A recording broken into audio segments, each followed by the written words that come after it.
this is a biblical worldview on how to do business.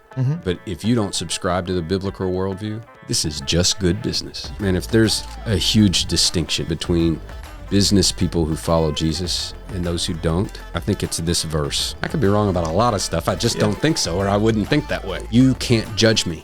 Do not judge, lest you be judged. This is a trophy I got for solo acting. 6th place. You never water down the truth so that people aren't offended.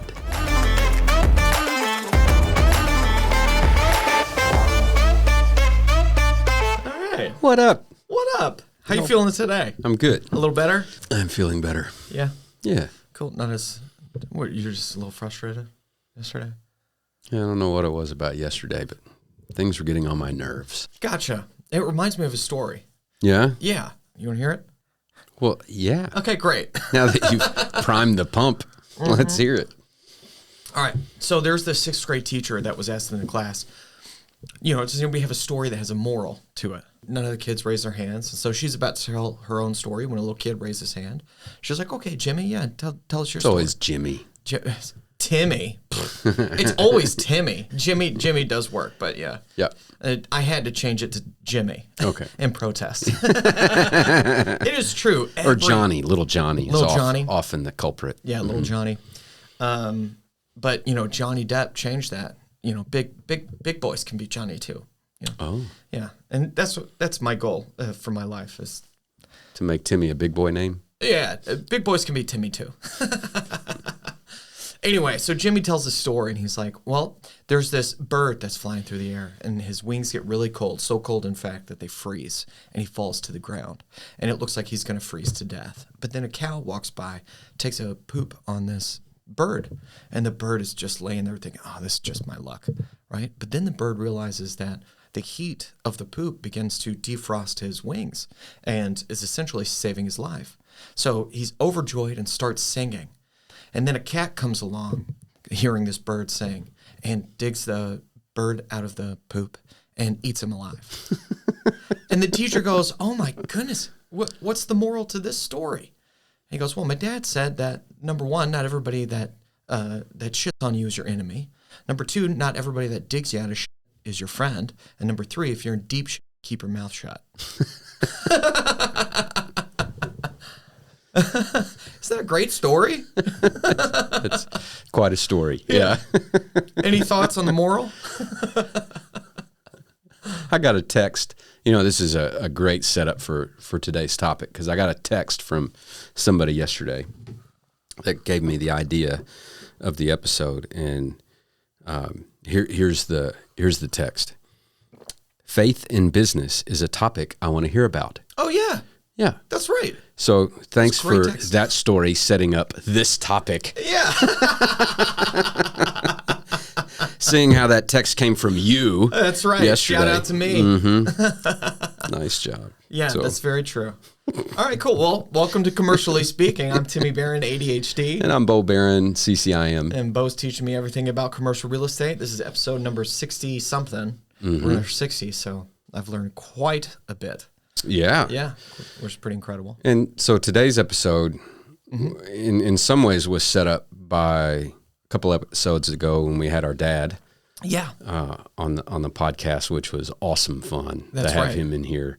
And he talked a lot about his story, which includes, him coming to faith and how that changed the way he did business. And so we talked about that a little bit, but, faith has been a big part of this company for a long time. And I thought we'd talk about it. So not so much about commercial real estate today, but more about how do you do business in a way that honors God? Yes. And how can you do it in today's society where, frankly, society tends to be fairly hostile to Christianity or God or Jesus or, however you want to frame that. Right. And so as I was thinking about this over the last 24 hours,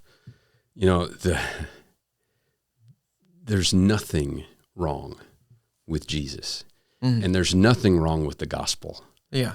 It's people. Wait, what is people? Like the the gospel is lived out through imperfect people. Yes.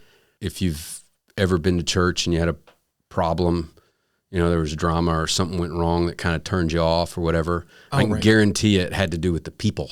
Gotcha. Yes. Right. Yeah. Right. And, you might listen to this episode and think, well, Bo is putting himself out there as this ideal Christian or whatever. No, I'm an imperfect person who tries to follow a perfect God. Right.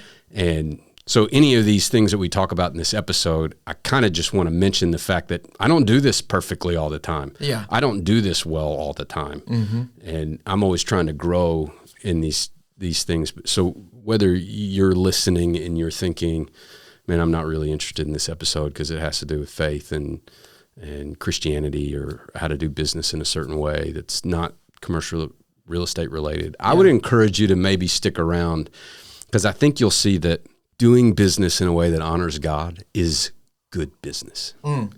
Whether you believe in the God I'm talking about or not, these principles are just good business. Yeah. And what did you think when I first mentioned that? Like, I want to hear more about the faith in business, like initially, and then that text too. I'm just curious were you a bit surprised with that coming from me? Which I would assume there would be a little bit. No, I'm not surprised. Mm-hmm. And I asked that, sorry, interrupting before you answer, but like, I feel a lot of times, and especially when I talk with mom and dad, that there's, they talk about faith all the time. Mm-hmm. But at some point, I can tell they hold their tongue around me often. And they've done that per my request, whether it was an email or a text message. I don't remember specifically, but like, I'd be sent Christian articles and things like that. At some point, I was like, please stop sending this to me, right? Please, and that was a different time in my life, where I was a little bit more arrogant, a little bit more feeling kind of what you were addressing of people who might be turned off by faith. I think I was that person, and I'm not anymore. Like, I'm more, I see beyond the bad name that people, the imperfect people give it. Oh, yeah. And though I don't subscribe to Christianity, I have come to a point where I see the positive change that it has made in so many people's lives and in the world.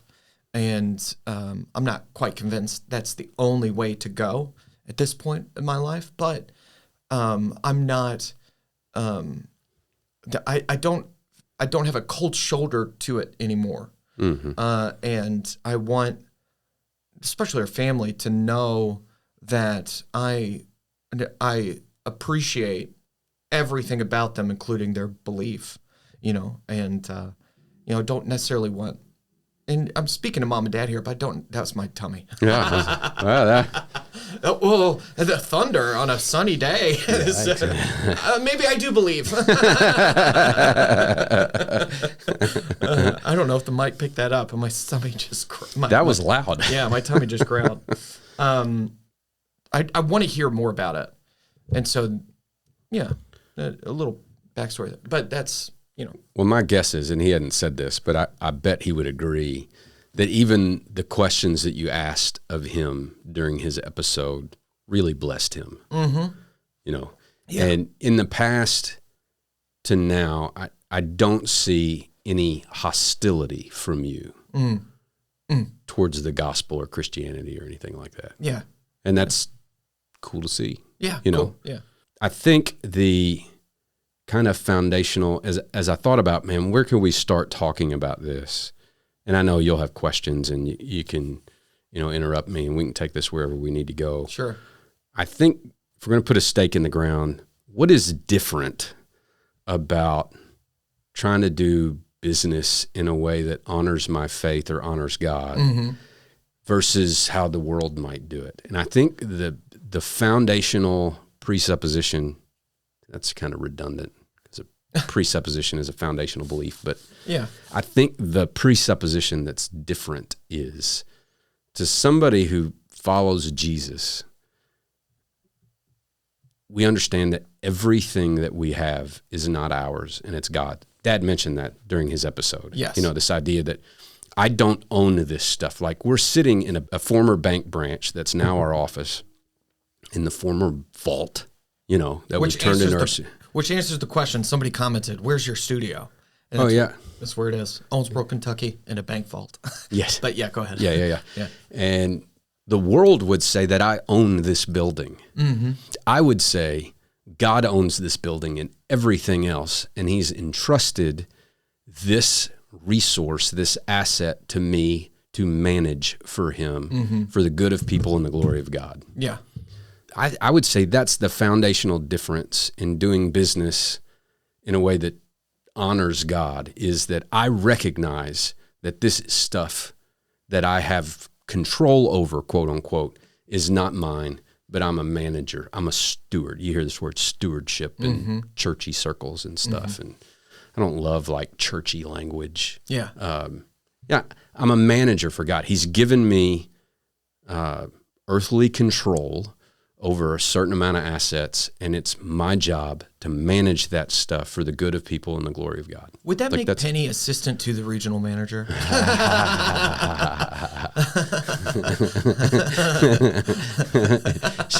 It might make Alice assistant to the regional manager, or assistant to the assistant to God's manager. There's a better term. Okay, move on.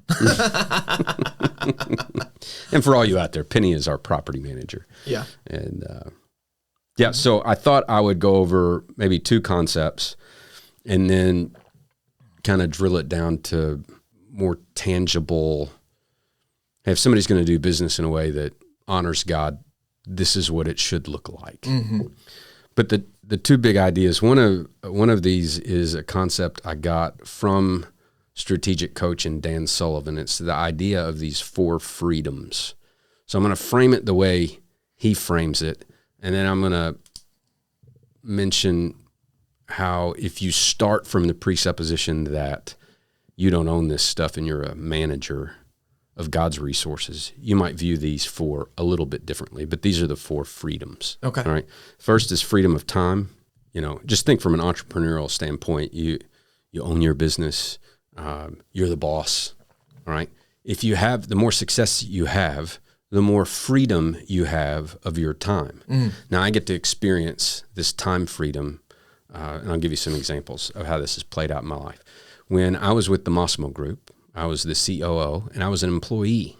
My time was as a W-2 employee of the Massimo Group. And if I wanted to take off for a day and just drive down and watch my daughter play summer basketball, like I did 3 days last week and 1 day this week already. If I wanted to do that, like I would have to go get permission from him to not work for the good of the Massimo Group. Sure. And actually spend my time for other purposes.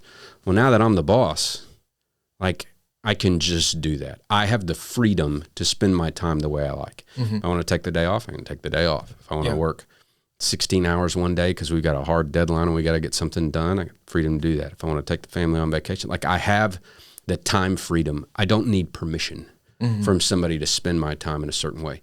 That's a really nice thing. And I think a big draw for a lot of people to want to be their own boss or want to be an entrepreneur or want to own their own business is they get that time freedom. Right. The irony in that too, because when they get it, they realize how much more time they're spending on trying to make a business work too, right? Often the case is they'll start a business then they realize they got to work harder than they ever imagined they were going to have to. And, right. Yep. For a time, right? Yeah, or if they're not good at it for longer. Yeah. Yeah. Sure. The second thing is the freedom of money or financial freedom. This is the idea that if there's an opportunity or something you want to do, if you have enough money, you have the freedom to do it. Like there's not a limitation on doing something because you don't have the money to do it. Yeah. So you have this. So if you have a successful business and you make a certain amount of money, you gain this kind of freedom of time and freedom of money. Yeah. Which is also a very appealing thing about being an entrepreneur, running your own business. And a lot of people that get in commercial real estate, I've heard this over and over again. Yeah. People say, well, I was going down this path, but then I was working with this developer or this commercial real estate broker, and I saw the clothes that they wore, and I saw the car that they drove, and I saw how much fun they seemed to be having, and I just thought, man, I want those things. Yeah. What they're saying is, I want financial freedom. I want the riches that come, and so I'm going to be drawn to this particular job. I think a lot of people get into commercial real estate because of the cars they see brokers drive or whatever, you know. Right. It's that freedom of money that attracts them to the business. Right? Makes me think of, did you see Wolf of Wall Street? Yeah. Yeah, and Jonah Hill stops Leonardo DiCaprio in that cafe. Is that your car on the lot? Yeah. That's a nice ride. Thanks, man. For work, what do you do? I'm a stockbroker. Stockbroker? Yeah. How much money you make? I don't know. 70,000 last month. Let's stop there. Get the Yeah. Yeah, and then they go smoke crack. Yeah. You smoke crack with me, bro. You smoke crack with me, bro. Okay. He is such a complete degenerate in that movie. Oh my God. Anyway. Who? Jonah Hill? Well, everybody in that movie pretty much, but yeah, especially Jonah Hill. Hey, that's so good in that role. Okay. But and those two freedoms might be kind of obvious. Like if I asked you to say what four freedoms, you might come up with those two pretty quick. Right. This next one might be a little less obvious, but it's freedom of relationship. Oh. If our company here is successful enough, we will get to the point where we have the freedom to say no to working with certain people that we don't want to work with. Oh, right. Yeah. So I can get to the point where I can profile the people I want to work with. Right. I can try to attract certain people that are our ideal clients and customers. Mm-hmm. And by definition, that would mean that there are some who aren't our ideal customers and clients, and we can choose not to work with those people. Right. So you have this freedom of relationship. We have actually fired clients before, you know, and when we were having top producer Todd Humphreys, which was our previous episode or a couple episodes ago, you know, he was talking about some of our clients can make some mistakes in working with us, and they'll like meddle. They won't let us do our job. They won't share with us what they're actually trying to accomplish so we can serve their true needs. Right. Some clients are super high maintenance or unrealistic expectations, or there's a list of things that might disqualify you from being a good fit for our company. And if we have a certain amount of success, we have the freedom to say no to working with those people. Yeah. That's the same thing in the acting industry. I'm sure probably in any industry. Yeah, probably. You know? Yeah. And all around, yeah. And that improves your quality of life. Like if you only work with people that are a great fit, people you like, people you gain a tremendous amount of satisfaction in helping them accomplish their goals, and those goals are aligned with your goals and the values of your company. Like if all of that is in alignment and stuff, like that's an incredibly satisfying thing. Yeah. Like I know I'm helping people, and I'm not saying anything like, well, that means we only work with followers of Jesus. That's not the case. Right. All right. Right. And then the last one is freedom of purpose. Huh.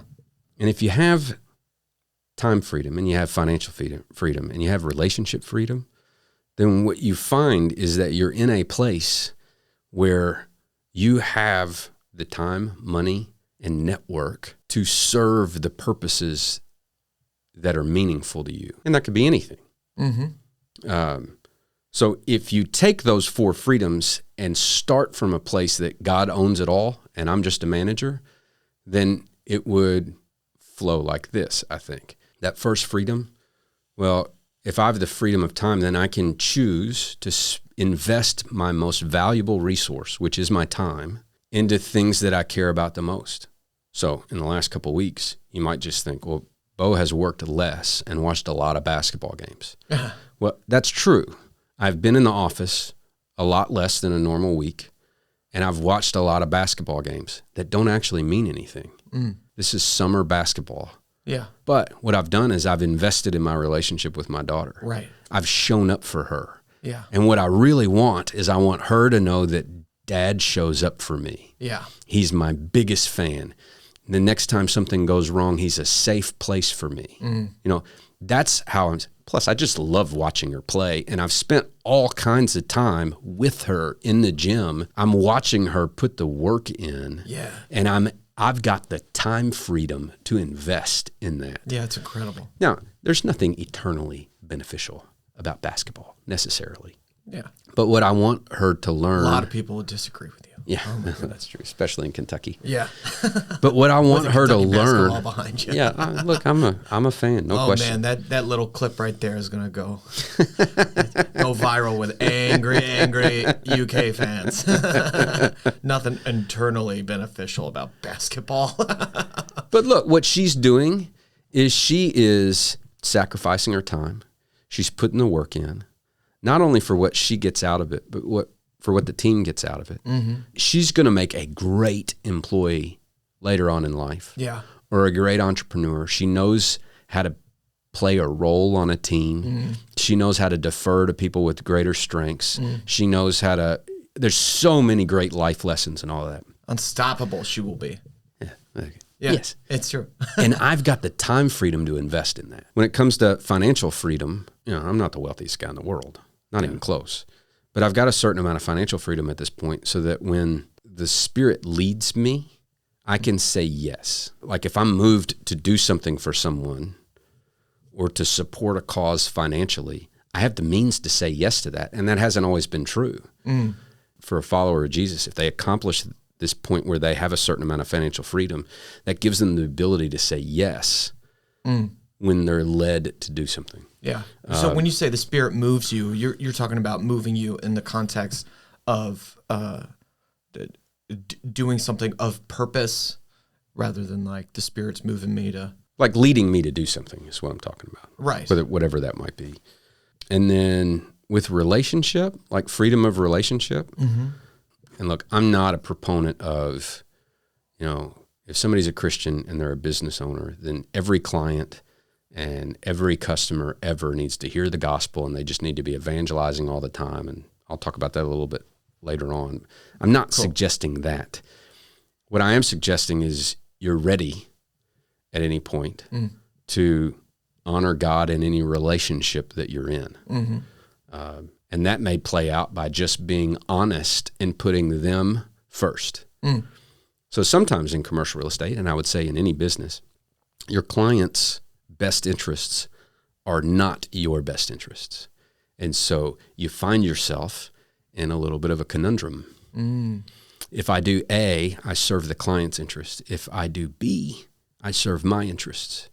So which one do I need to do? You got an example of that? Yeah, and let's save that. Okay. We'll get into that a little bit more. All right. Because there's a couple stories I can think of. Okay. And then when it comes to freedom of purpose, that's a little bit more obvious, you know. But like I've got a buddy of mine who discipled me in college, and now he works for a company, or it's not a company, it's an organization. Here's what they do. Their mission is for a church to be within walking distance of everybody on the planet. Really big goal, all right? And so what they do is they come alongside congregations that don't have a location all over the world in countries that are very hostile to the gospel or whatever, and they help them build churches. So they raise funds in America, and they come alongside existing congregations and build them a building that ends up being their church. It ends up being a community center. It ends up being a place, a safe place for the community. In a lot of cases, it ends up being like a safe house for women being rescued out of sex slavery and human trafficking situations and stuff like that. It's really cool what they do. Yeah. Well, because our company has been a certain amount of successful, when he was sharing that with me, I was like, man, I'd love to be able to do something like that. And so our company has been able to fund a church being built in India. That's the kind of freedom of purpose Like we have the freedom here to spend time and resources on the things that we think really matter and make a difference in the world. Right. So yeah. Those are kind of the 4 freedoms as strategic coach would lay them out, and then how I would think somebody who's a follower of Jesus would view them. Mm-hmm. Okay. The other concept I wanted to mention is, and this is something that I heard from Brian Kroll for the first time. I don't know if he framed this up or if it came from somewhere else. I'm not sure, but I heard this from him, and it's the idea of a triple bottom line business. Huh. How many times have you heard Dad mention the bottom line? Like he is a bottom line thinker. Oh, yeah. He'll take in a tremendous amount of information, especially in the context of business, but in other contexts as well. Taking all this information, and he just, his brain fires through scenarios, and he drops it all down to the bottom line. And he can tell really fast how it will affect the bottom line. And he often makes business decisions based on the effect of the bottom line. Right. Will this be profitable or not? Right. A triple bottom line business or a triple bottom line entrepreneur is thinking about 3 separate, related, and aligned bottom lines. There's the idea of the economic bottom line or economic capital. Then there's social capital or the social bottom line. And then there's spiritual capital and the spiritual bottom line. So here's how this plays out. If I have economic capital, like I have the ability to invest that capital for the good of the company and the people in it, financially speaking. So like I can choose to invest that capital in things that I think are good for people and will bring glory to God. I think as a family, generationally, we've got a generational history of being incredibly generous on this idea of the economic bottom line. Like I've seen mom and dad, seen granddad and grandmom have been, on both sides of the family, been incredibly generous to us with their finances. We've seen mom and dad invest their dollars into causes that they care about. Right. In a big way. Like mom and dad are some of the most philanthropic, generous people I've ever known. I know. Yeah, it's amazing. But when you get to social capital, this is something that didn't land for me automatically. And I don't know that our family is generationally just naturally good at this one.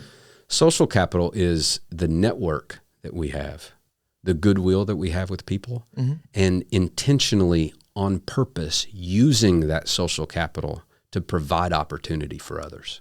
I don't generally think this way. And Brian's been challenging me to be much more intentional with the social capital that I have. And if you think about the network that I have, that I would probably more accurately say that the Lord has blessed me with. Sure. I've got buddies from high school and college that I've had relationships with for years and years and years. I've got Marine Corps friends that are great friends. I don't connect with them very often, but like when we do, the relational bond there is deep. The CCIM network that I've got, like I know some of the best brokers in any market in the United States and some in Canada. Like it's amazing the relationships that I have there, augmented by my time at the Massimo Group. I've coached some of the best brokers in some of the biggest markets in the United States. And other people that I know through that network, just growing up in this town and going to a large church, and those relationships, all those relationships, that gives me the opportunity to use that social capital for the good of others, to provide opportunities to the good of others. And I don't think about that very often. And then spiritual capital, pretty obviously, like really just investing in others for the good of the kingdom or for their eternal benefit. Wherever. So, just being involved at church or, teach a Sunday school class and meet with these guys on Wednesday mornings. We met this morning, and I'm taking them through the Old Testament in chronological order. Oh, wow. The Old Testament is not written in order, not even close. And if you don't understand the timeline, it's almost impossible to understand the context of what's being written or what's being communicated. And if you don't understand the context, it's almost impossible to interpret anything correctly. So if you read the Old Testament from cover to cover, you're jumping around a timeline. It's almost impossible to understand. And so if you can unlock that for someone, and look, you remember Bob Warren. Like he taught me the timeline when I was probably 18. Wow. You know? Yeah. And so for the last almost 30 years, as I've been reading in the Old Testament, I've been able to put things in the right place, and it's helped me understand context and what they're actually communicating. Mm-hmm. So somebody has spiritually invested in me. In this case, it was Bob Warren. He unlocked the Old Testament for me by teaching me the timeline. And so now I'm trying to invest into these guys I meet with on Wednesday morning.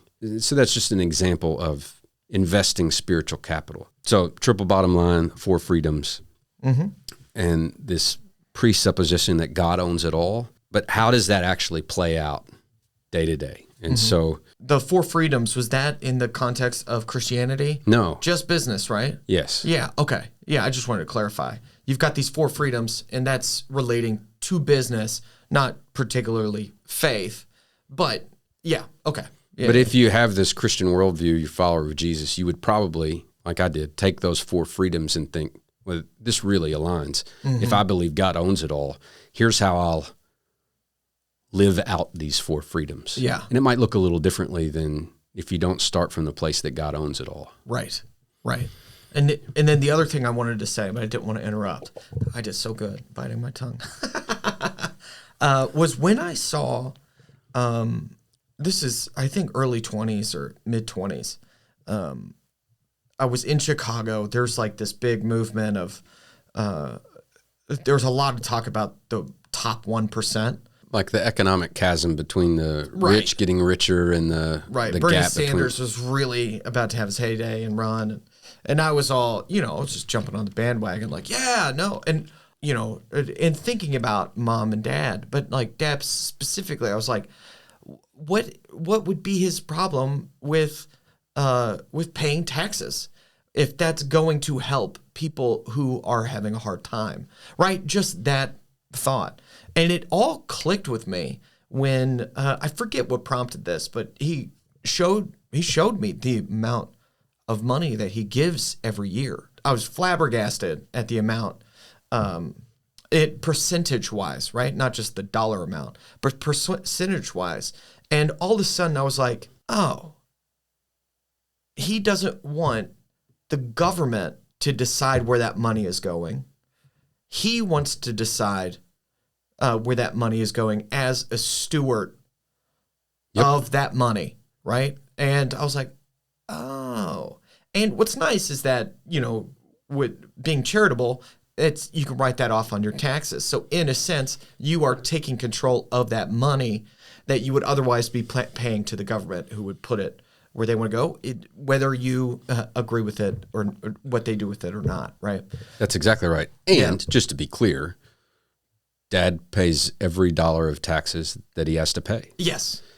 But he's as strategic as possible in being able to keep as much of that because he wants to give to the things he believes he's being called to give to. Right. As opposed to, as you said, giving it to the government. I wouldn't even say keep the most of it. It'd be like giving it to where being the one who chooses where it goes. Exactly. And then the only thing about that is like, the only thing about that is it seems like mom and dad are an anomaly.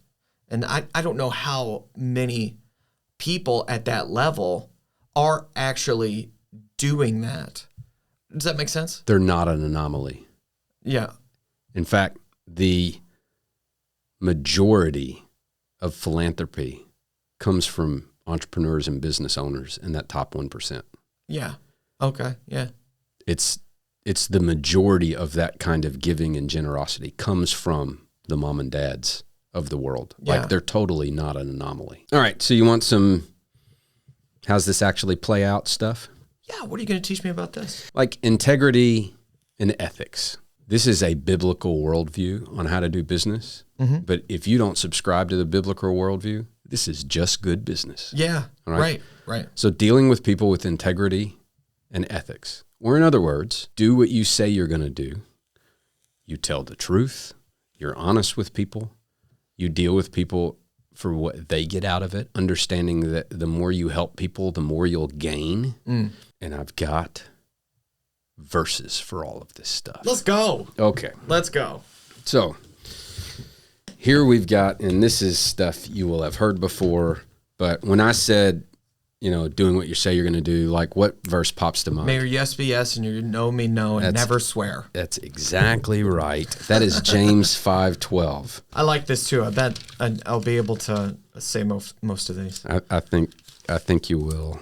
James 5:12 says, but above all, my brothers, do not swear, either by heaven or by earth or with any other oath, but let your yes be yes and your no, no, so that you may not fall under judgment. So if you do business this way, people will know they can trust you. Mm-hmm. People will be quick to hire you.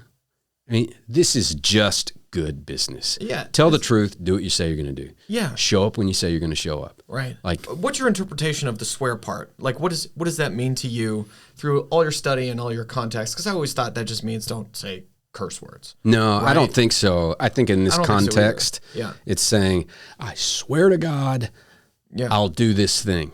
Yeah. No, just I'll do this thing.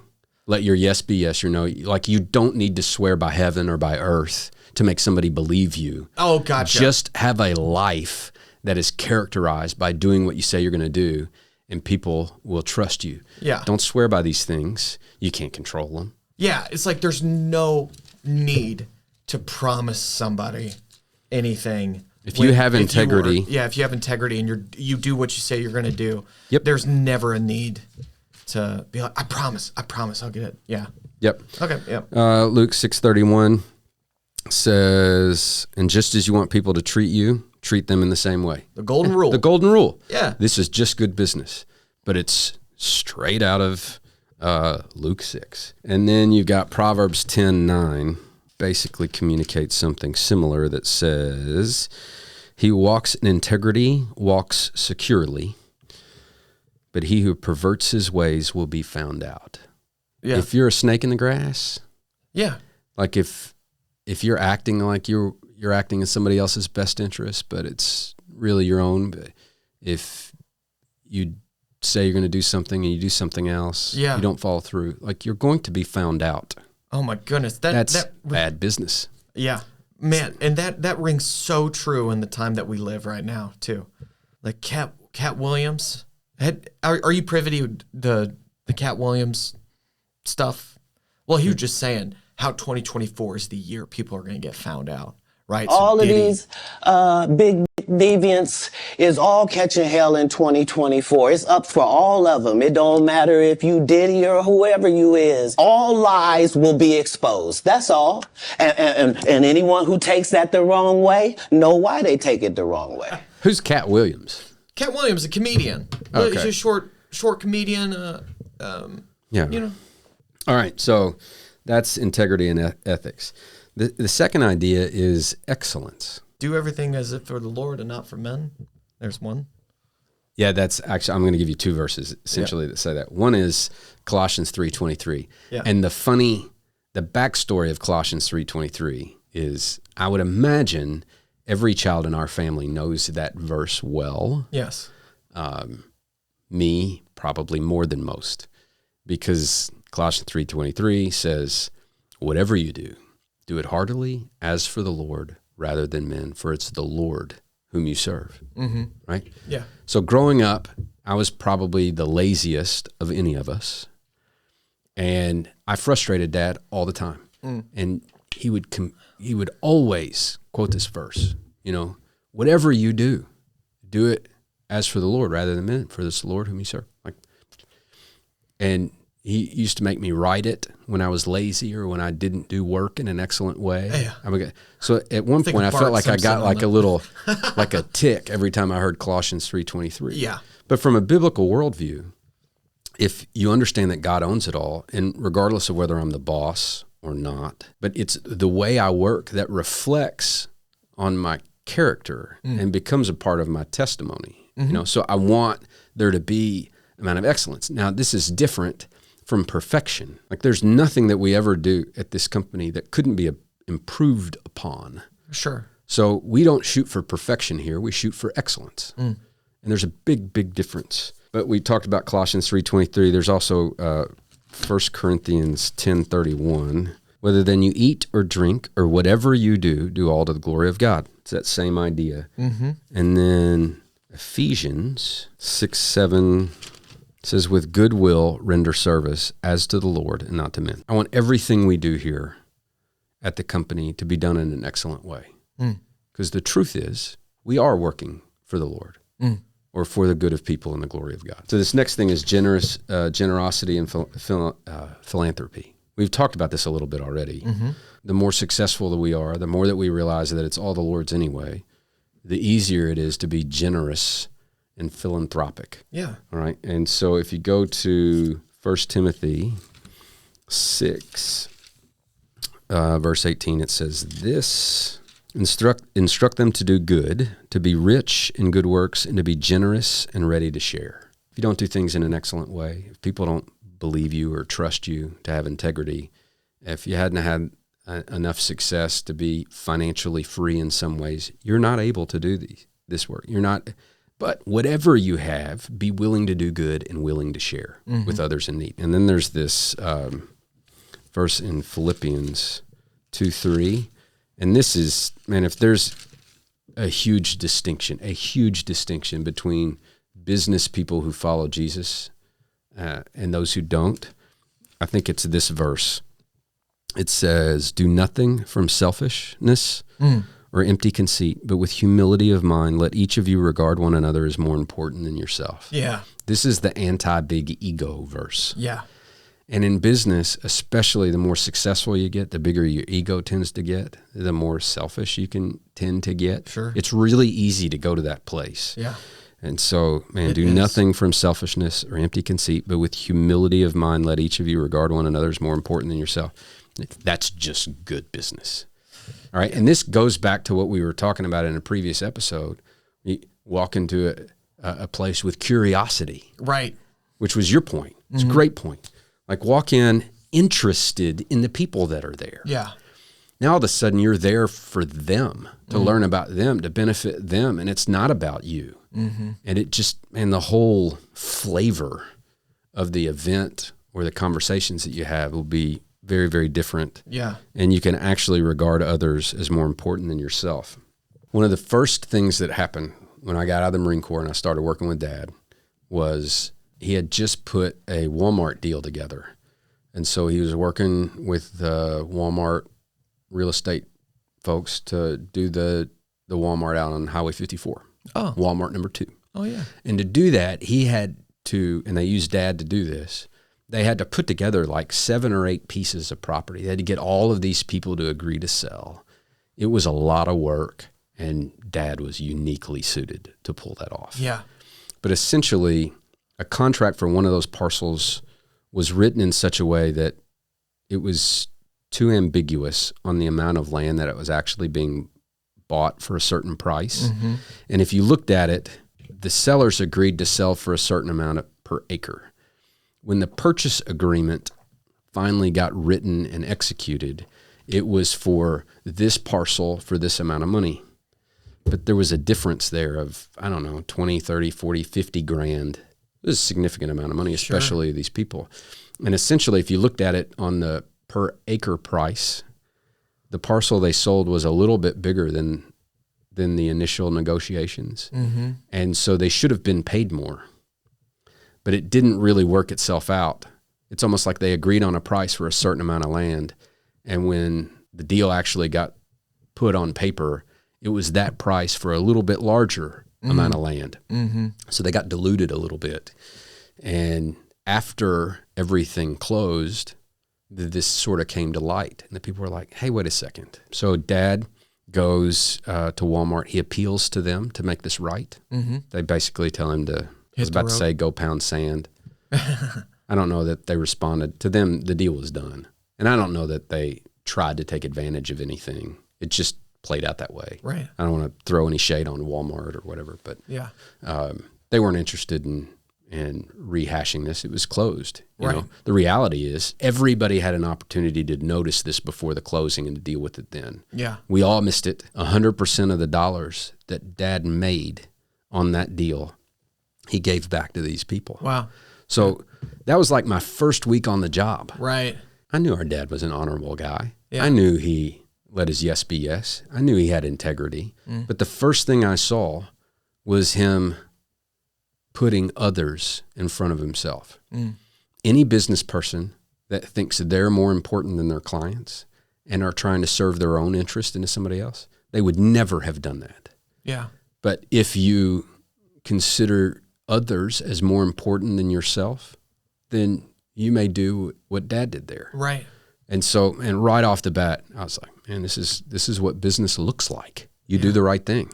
Right. You know, you try to make things right when something goes wrong. You know, and Dad was way more interested in his name Yeah. than dollars. Right. And man, I'm the beneficiary of that, and so are you. Yeah. Like our last name has a connotation in this town because of the behavior and the character of our dad and our granddad. That's like right. We're the beneficiaries of that. And I want that to continue to the next generation. Yeah. You know, this is just good business. Yeah. And he always said that your name is worth more than gold and silver. Yeah. Which is quoting scripture. Yeah. But you saw firsthand how much he put is his money where his convicted by mouth that. was, Yeah. you know, and I don't know a whole lot of people that would have done that, Right. you know, and that, I mean, that left an impression. Seems like a big deal, Walmart, you know? The next thing is to live out our faith visibly. And this has way more to do with our character and our kindness than it does, and I mentioned this earlier, just evangelizing all the time. This would be a type of evangelism, I think. And you're specifically talking about the straight up, I'm talking to you about Jesus. Yeah. Evangelism, so, right? You know, when we meet with a new client, I'm trying to find out about them. I'm trying to find out, what are they really trying to accomplish? Right? Yeah, you want to sell this building, I get that. But like, what are you actually trying to accomplish? What do you want your life to look like 3 years down the road? We ask them all these questions. We try to get to know them. And in some ways, it's a test. If they won't share with us some of these things, they might not be a good fit for us. We may decide not to work with them. So we've got freedom of relationship around here. But if they'll let us in and actually let us understand what they're trying to accomplish long term, then that helps me serve them better on this specific deal that they're wanting to accomplish. Yeah. In that needs assessment, like I'm not going to 100% of the time say, you know, oh, by the way, you ever think about spiritual things? You know, and like lead that into a gospel presentation. Like I'm not, that's not what I'm talking about here. Right. Now, maybe that happens. Right. All right. But that's not I'm not trying to work the gospel into everything I do so that I can have these gospel presentation conversations. Right. What I do want is that 100% of my behavior to reflect the gospel. Yeah. And so I want to serve them. I want to consider them more important than myself. I want to deal with them with humility. I want to deal with them in an excellent way. I want my yes to mean yes. I want to have integrity. Like I want all those things to be true so that they might wonder, and what is it about this company, you know, or what is it about this guy or whatever? Yeah. So here's a couple verses. One is Romans 2:4. I think it's Romans 2:4. Basically says it's the loving kindness of the Lord that leads to repentance. This is, I wish the church would just meditate on what this verse actually means.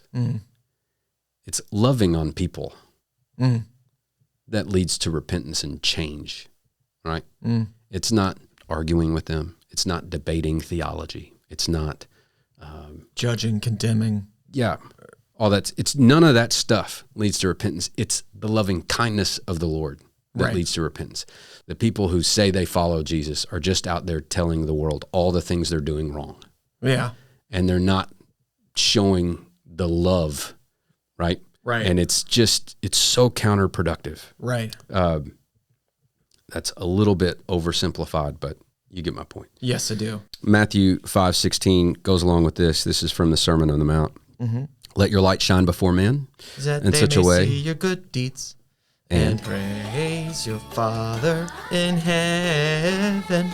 Matthew 5:16. Matthew 5:16. What's that? Donut Man or something. Oh, yeah. But that's what that is, right? Yeah. Let your light shine. Like, do business, relate with people in such a way, interact with people in such a way that they see your good works and not glorify you, but glorify God who's in heaven. Right. Like, I want to do business in such a way that people will look at what we do around here and actually glorify God. And here's the another verse that I think is taken out of context.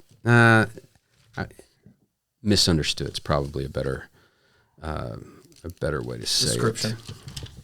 1 Peter 3:15, and this is a famous verse. You've probably heard it. But sanctify Christ as Lord in your hearts, always being ready to give a defense to everyone who asks you to give an account for the hope that is in you, yet with gentleness and reverence. Oh, yeah. Or live in such a way that is honoring to the Lord. All right, so do business according to some of these things we're talking about. Consider others more important than yourselves. Serve in an excellent way. Let your yes be yes, so that you can be ready to make a defense to everyone who you come in contact with. Is that what it says? Mm-hmm. To everyone you do business with? Mm-hmm. No, that's not what it says. You can always be ready to give a defense to everyone who asks. Yeah. That's a huge distinction. I want to live in such a way that people want to ask me what's different. Right. And when they ask me, Yeah. I'm ready to give them an answer for why. Right. I mean, dude, just talking with Dad triggered that in me. Especially in my business here.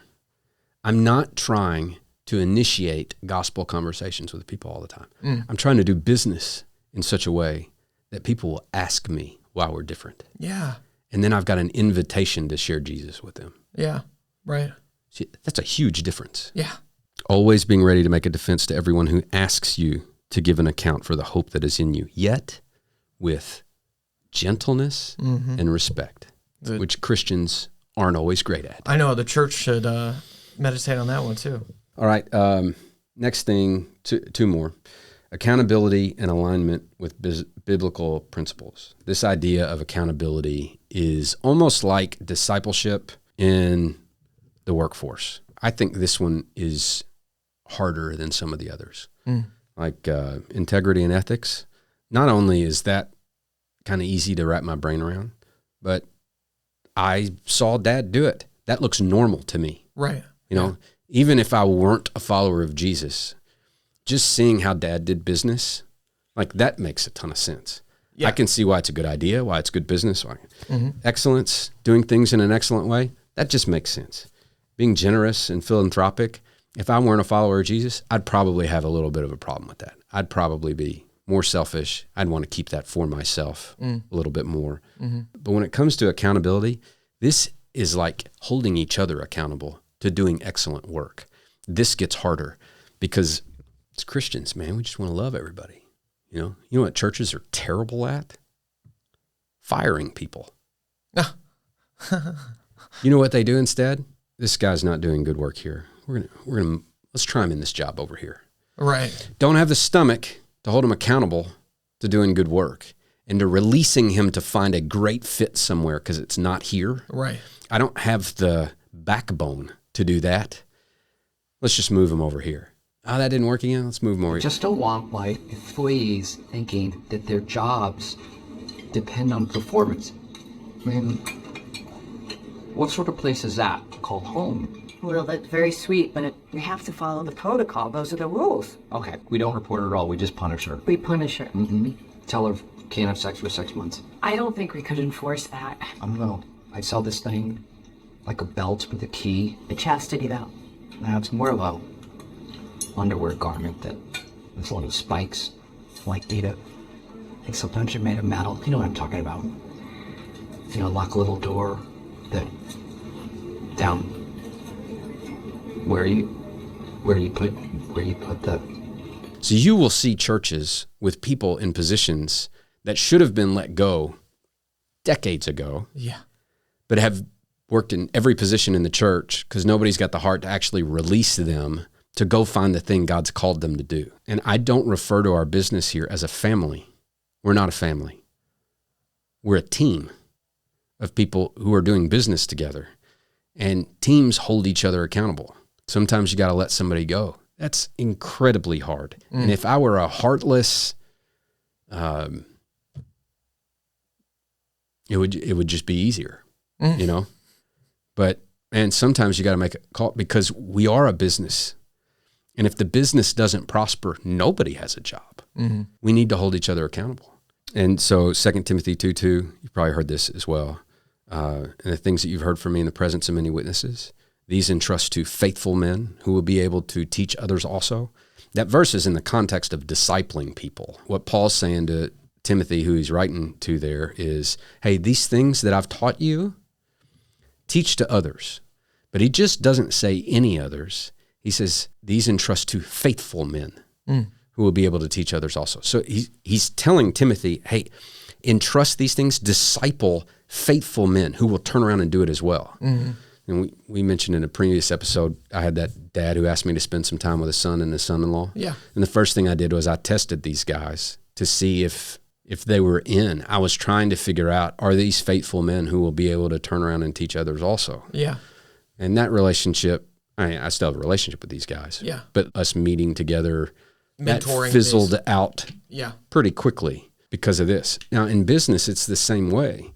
Like, I want to, whether it's top producer Todd Humphreys, who doesn't need me to mentor him much at all. I mean, we've got some strengths that really fill in some weaknesses for each other. So he mentioned it. We're a good team. Yeah.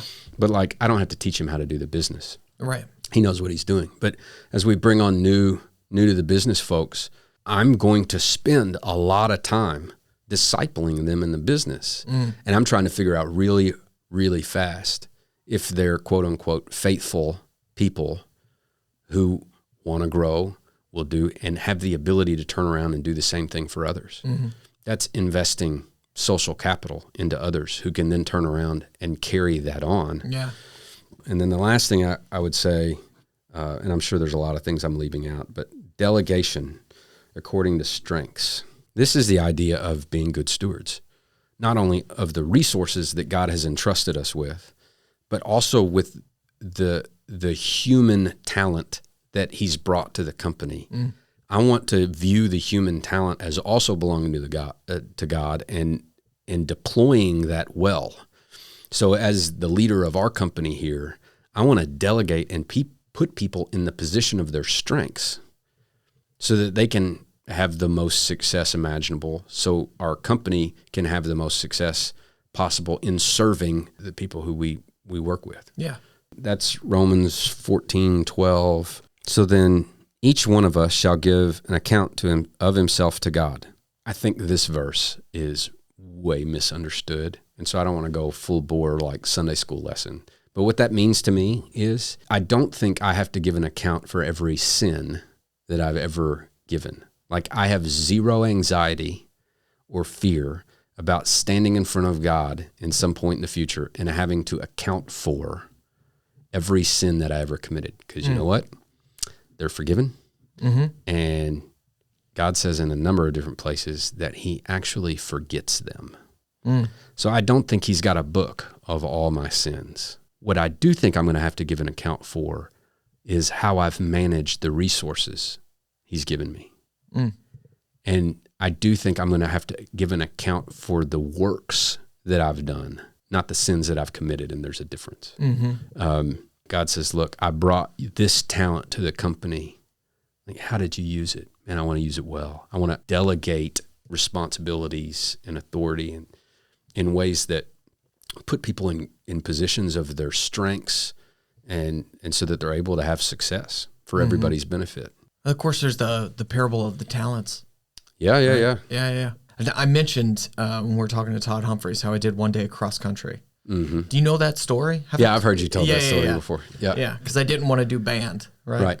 And I had done band for 4 years previous, and I was playing the French horn. So, mom, dad bought me a French horn, and those aren't super cheap. Nope. And so, it's time to go to high school.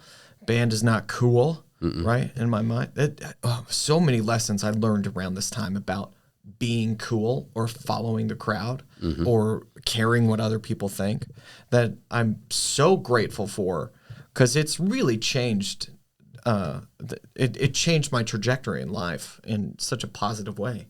that I think a lot of people that I know either aren't there yet or got there later in life as far as caring what people think. Yeah. But, when I told Dad I didn't want to do band, what he said was like, okay, well, we're going to take this French horn and you go bury it in the backyard, right? Because he and Mom recognized where my talents were. And then I had to choose to do something else. Like I had to do something. And of course I did cross country and then for one day. And then I was like, I'll do band. And then we ended up winning state championship. Oh yeah, I remember that. Band. The Band of Pride. Davis County High School Band of Pride. And I just remember that being one of the best feelings of my life. That wouldn't have happened if, Mom and Dad were just like, okay, whatever you want to do, we support whatever you want to do and didn't hold to or recognize my, where my giftedness was. And yeah. And look, what's the verse? Train up a child in the way he should go, and when he's old, he won't depart from it. Yeah. That's not talking about train up a child to love Jesus.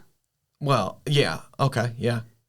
We should do that as parents, right. But that's saying help your child find out what the Lord has gifted him to do.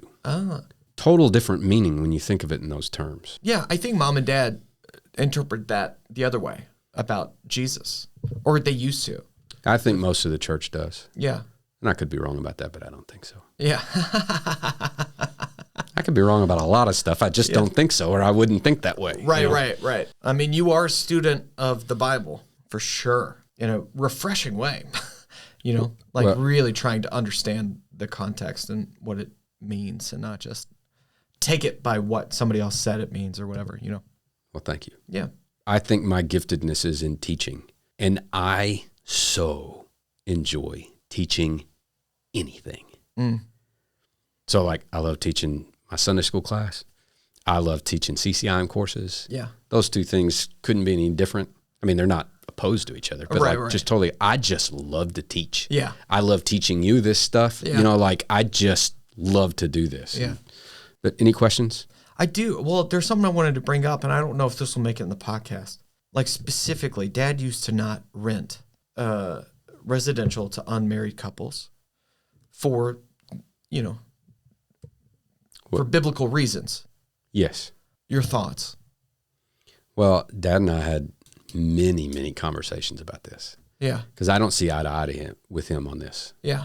Now, his point of view, and I get where he's coming from, he views all of his assets as belonging to the Lord, and he's a steward of that. Mm-hmm. So it would logically follow for him to say, if I'm going to honor the Lord in managing these apartments or these duplexes, then I'm going to choose not to rent them to people who are living outside of God's design of marriage. Mm-hmm. I understand that. Yeah. He even would take that opportunity when he would decide not to lease to someone to share with them why. Yeah. And he'd even share the gospel with them sometimes, right.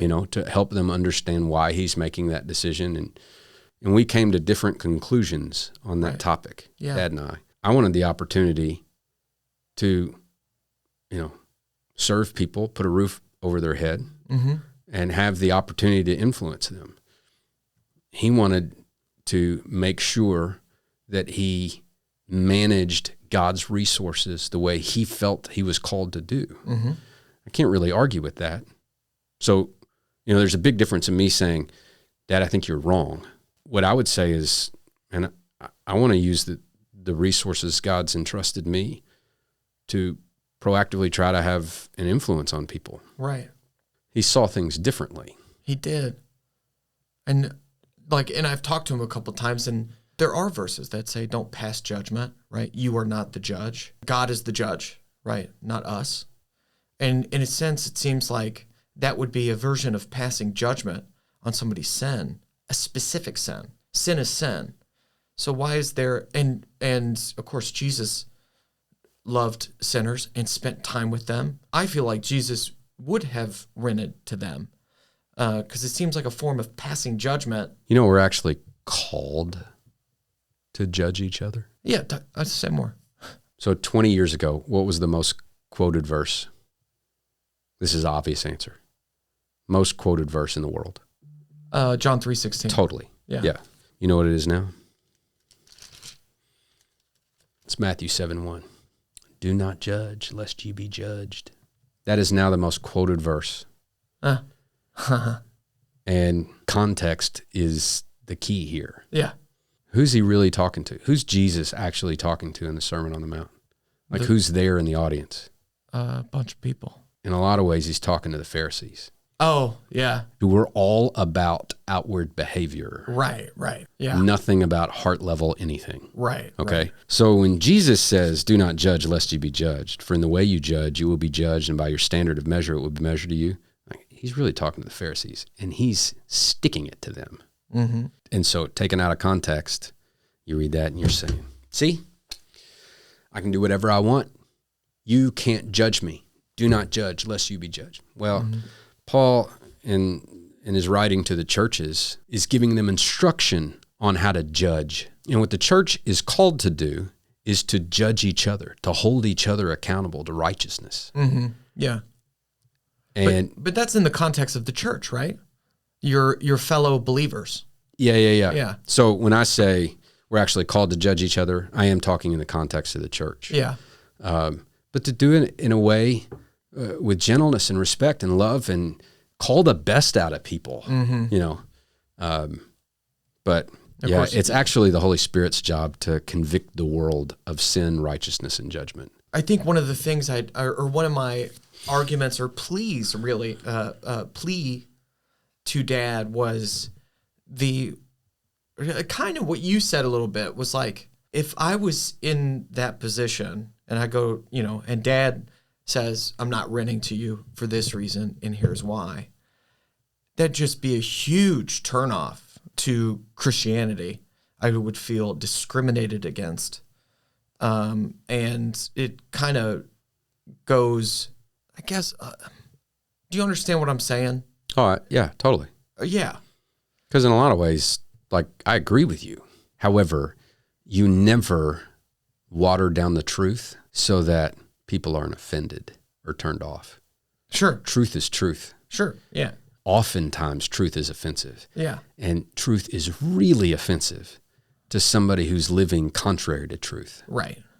So, like, I would never suggest that a follower of Jesus water down the truth a little bit. Let's make sure we don't offend people so that we can love on them. To, you know, that's a mistake. Right. In my I opinion. agree with you. Yeah. But to be able to communicate the truth with gentleness and respect and a lot of tact in a way that says, look, I understand this is going to be hard to hear. Yeah. Right. But here's what I believe the truth is. And, you know, here's how I think it's going to play out. And I'd plead with you to reconsider your position or behave differently or something, like, you know, just try to do it with a lot of humility and respect. Which I'm sure Dad did. I'm sure Dad was gentle with these people when he let them down or whatever. But I really wasn't talking there in the context of Dad in that situation. It just seemed contrary to what that I believe that it would hurt his witness more than anything. But yeah, he just sees it differently, I guess. And the nature of a presupposition, a closely held foundational belief, is those are your anchor points, and they're almost impossible to move somebody else's anchor points. And so in this case, that as a closely foundational belief, it's led him to do business in a certain way. And there's not a logical reasoning that will allow you to convince him to move that anchor. Everybody's that way about their presuppositions. Yeah. There's this great story. This guy believed he was dead. You heard me tell this story before? No. He believed he was dead, and he's seeing a therapist, right? Yeah. And whatever the therapist does, she can't make this guy understand that he's not dead. He was there physically. He was talking to this woman, having a conversation, and totally believed he was dead. Okay? Yeah. So she thought, ask him a question. Do you believe dead people bleed? He's like, no, we don't bleed. Dead people don't bleed. So she took a little pin and she poked his finger and he started bleeding. Case closed. Yeah. Right? He goes, we do bleed. Right. It's kind of a joke, but the illustration is you generally order your world around your closely held beliefs, those foundational, those presuppositions. Right.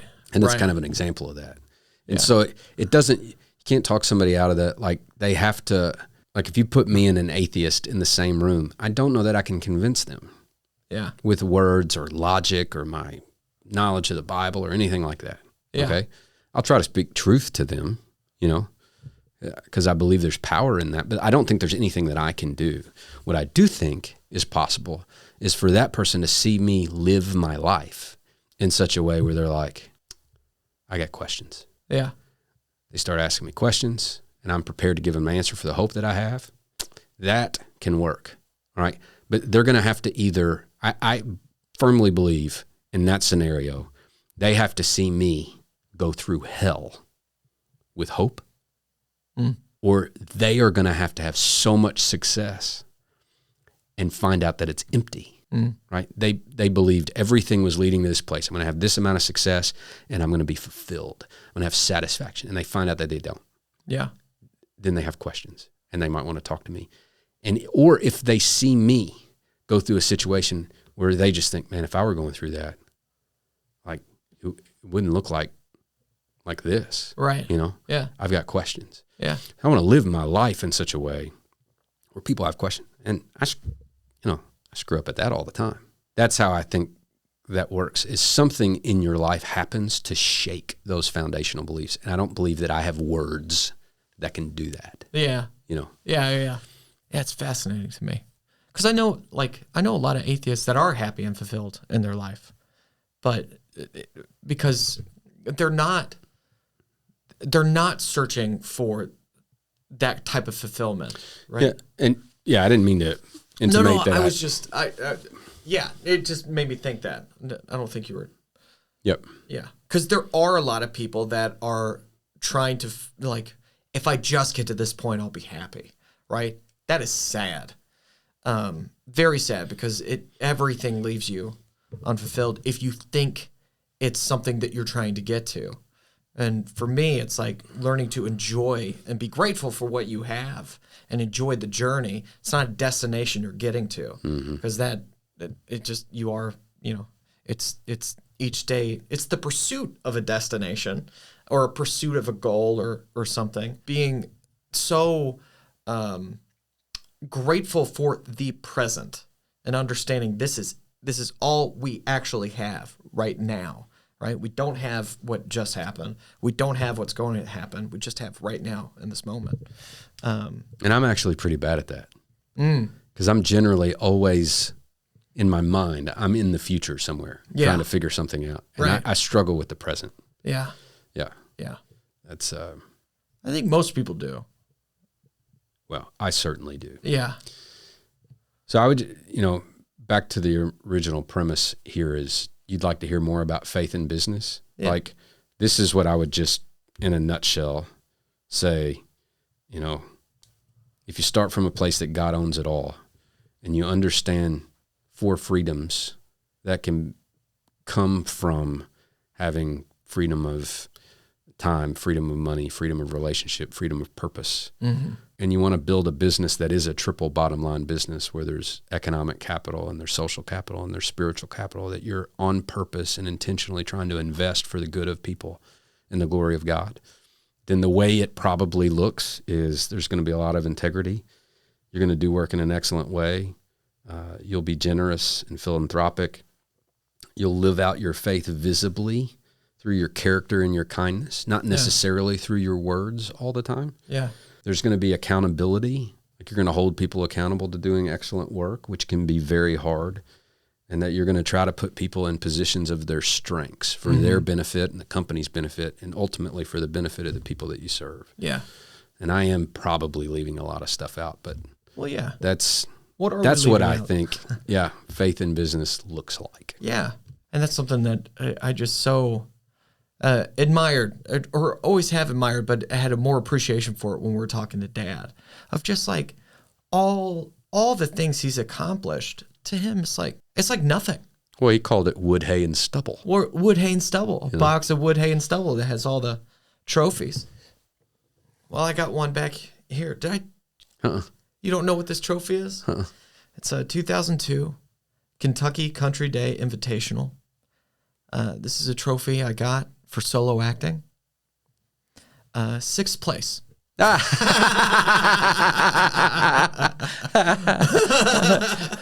Sixth place. Well done. Oh my gosh. Like when I saw that. How many people were? I have no clue. I went to so many of these, right? And I've got a ton of trophies. More than 6? I don't think there would have been more than 6. I'm just wondering if that was last place. Oh, it very well could have been. I think this is my first year on the speech team. Well, let's wrap this up. Okay, yeah. I just got an email from one of our near future guests, and our sister Cody has agreed to come in person, join us for an episode where we will get into Myers-Briggs personalities. Yeah, the science of how to deploy that information to really help people find what they're good at. Yeah. And put them in positions where they can have success. Yeah. And we've talked previously about the gift that she gave us one Christmas, having us all fill it out. And for a family of 8 that are all so different. With spouses and all that. Yeah. It was incredible. It was incredible how I learned that Jay wasn't just trying to tick me off all the time. He really thinks very literally. You know? Yep. Yeah. Not saying, he didn't try to tick me off. I definitely tried to tick him off. I think that's in my personality type, trying to push buttons. Well, that's something to look forward to. Make sure you hit subscribe, ding that little bell so you never miss that, so you don't miss this incredible episode. I know it's going to be great. Yeah. And if you've gotten any value from these episodes, we really appreciate you investing your time, which is so valuable. We don't take that for granted. We're very grateful. But if you've gotten anything out of this, we'd invite you to especially head over to Apple and leave a review. That helps us out a ton. Yeah. That helps this podcast get exposed to more people that it can help. And so if you want to give back to us a little bit and help us out, that'd be a great way to do it. The best way. We'd appreciate it. Yeah, thank you so much. We've got a free weekly newsletter that goes out every Thursday. You can sign up at subscribe.wgbarron.com. It will show you the next episode and several other articles about negotiation, business, entrepreneurship, leadership. It's not just about commercial real estate. Yeah. But it's a way to connect with us and see what's coming and get the latest podcast episodes directly to your inbox. That's We'd right. invite you to join us there. It's free. Comes out Thursdays, I believe. Thursdays. Every week. Yeah, it's great. If you admire my older brother Bo like I do, this is the kind of stuff that he really sinks his teeth into. Hop on, join us. And then finally, Bo is doing a series with CCIM called Currently Commercial. And you've got a very exciting guest coming up on the next one. Yeah, depending on when you're listening to this, if you're listening to it basically when it's published, June 26th is our next webinar. You can go to ccim.com, go to the education tab and type in Currently Commercial, and you'll be able to register for that. And I've got Bryant Cheeley I said he was from Lafayette, Louisiana. He's not. He lives in Baton Rouge. Oh, yeah, okay. And he's going to come on and show us some ways to streamline operations in commercial real estate using AI. And I had a call with him yesterday, and we kind of walked through what he's going to be covering, and it's going to be good. Yeah. I can't wait to learn what he's got for us. So, yeah, we've talked about... please join us. We'd love to have you join us there. Yeah, that link will be in the comments too, or in the show notes, wherever you're listening or watching. And of course, we throw that in the newsletter as well. That might be the easiest way to get that. But we've done ChatGPT episodes before, but we are not experts. We know just a little bit of it, so I'm actually excited to hear what you're going to learn. Yeah, me too. Yeah. Would he come on this, or would that be a conflict of interest? Yeah, I totally expect to have him on in the future. Yeah, because I'm so interested. I got questions. Yeah. Yeah. Matter of fact, for the podcast, there's a couple guests I have in mind. I'm taking an AI course from a buddy of mine named Michael Hieronymus, who's a 102 instructor like I am. Yeah. Good friend of mine. I'm taking his course right now. It's unbelievable. And we'll probably have him on about the time he launches the next group going through his course. Oh, nice. So we can promote that a little bit. But yeah, man, some of the stuff he's showing is next level awesome. Amazing. Yep. Yeah, we've got some. The point is here, we got some great guests lined up. Yep. And you know what? We ask you a lot in the comments, like to let us know what you would like to learn, and we will answer them and oftentimes do a whole episode on it. But if you've got any ideas of guests that you think would be, Yeah, somebody you'd love to hear from. yeah, Yep. like let us know, because we're always looking for guests and good people, and yeah. All right, love you, brother. Love you, man. We'll see y'all next Monday. Bye, All right. Alice. Bye.